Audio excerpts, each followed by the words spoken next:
26వ తేదీన నాగర్ కర్నూల్ పోలీస్ స్టేషన్లో నా పైన ఒక మహిళ పిటిషన్ ఇచ్చిందని ఏటుగా నా పైన కేసు నమోదు చేయడం జరిగింది.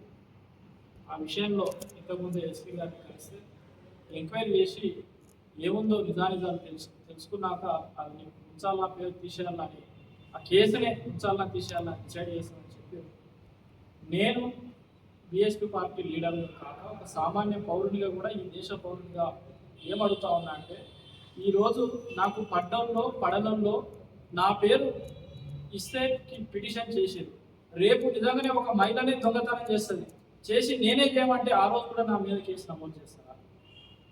ఒక మహిళ మర్డర్ చేసి వస్తుంది, నేనే చేయమని చెప్తుంది, మరి ఆ రోజు కూడా నా మీద కేసు నమోదు చేస్తారా?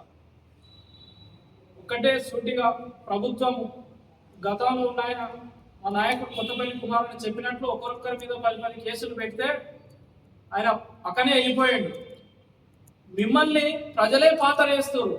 మీరు ఇచ్చిన 6 గ్యారెంటీలు ఎక్కడ పోయినాయని ప్రతిరోజు ప్రజలు మిమ్మల్ని అడుగుతా ఉన్నారు. ప్రజల తరఫున ప్రతిపక్ష పార్టీగా 80,000 ఓట్లు వచ్చిన ఆయన ఎక్కడ పోయినో మాకు తెలియదు.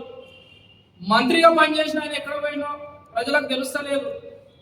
కానీ ప్రజలు ఎక్కడ సమస్య ఉంటే అక్కడ బీఎస్పీ పార్టీని రమ్మని అడుగుతారు.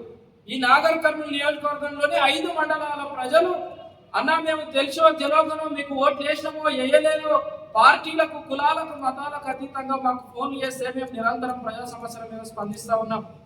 మున్సిపాలిటీలో అవినీతి జరిగిందని మేము చెప్పిన మొట్టమొదటగా జరగలేదని బుకాయించి తర్వాత వీళ్ళే కేసు పెట్టిన వాళ్ళ అవినీతి జరిగిందని. రైతుల ధాన్యాన్ని కొనమని అడుగుతున్నాం. మొన్నటికి మొన్న బీజేపీ పార్టీ లీడర్ కారు గుద్దుకొని ఒకరు చనిపోతే దాంట్లో కూడా మేము యాక్టివ్గా పాల్గొని స్పందించి ఆ బాధిత కుటుంబానికి న్యాయం చేయమని అడిగినాం. ఇట్లా నిరంతరం ప్రజల గొంతుకగా ప్రజా సమస్యలు మాట్లాడుతుంటే మా పైన అక్రమ కేసులు ఎట్లా పెడతారండి? ప్రజల తరఫున మాట్లాడమే తప్ప మేము ప్రజల తరఫున మాట్లాడొద్దని చెప్పండి. మీరు ఒక రాజ్యాంగం రాయండి. ఈ దేశంలో బాబాసాహెబ్ అంబేద్కర్ రాజ్యాంగం రాసింది కాబట్టి మేము ప్రజా సమస్యలను మాట్లాడుతూ ఉన్నాం.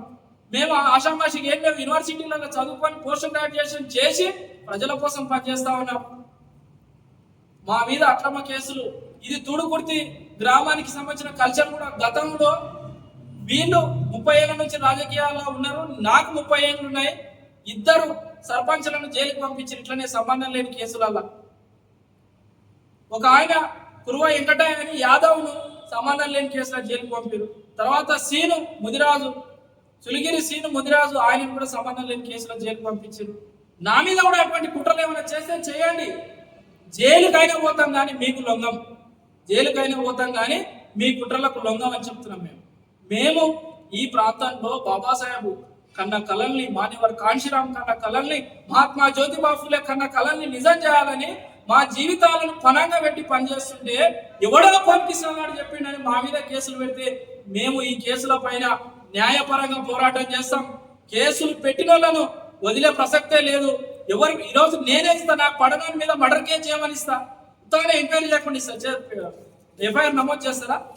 దొంగతనం కేసు పెట్టమని అడిగితే నాకు పడనోళ్ళని పోలీస్ స్టేషన్లో పోయి ఎట్లా? ఎస్ఐ గారు, ఇది మీరు తప్పకుండా మానుకోవాలి, ఇది పద్ధతి కరెక్ట్ కాదని మేము హెచ్చరిస్తా ఉన్నాం. మేము న్యాయపరంగా దీనిపైన కంపల్సరీ పోరాటం చేస్తాం.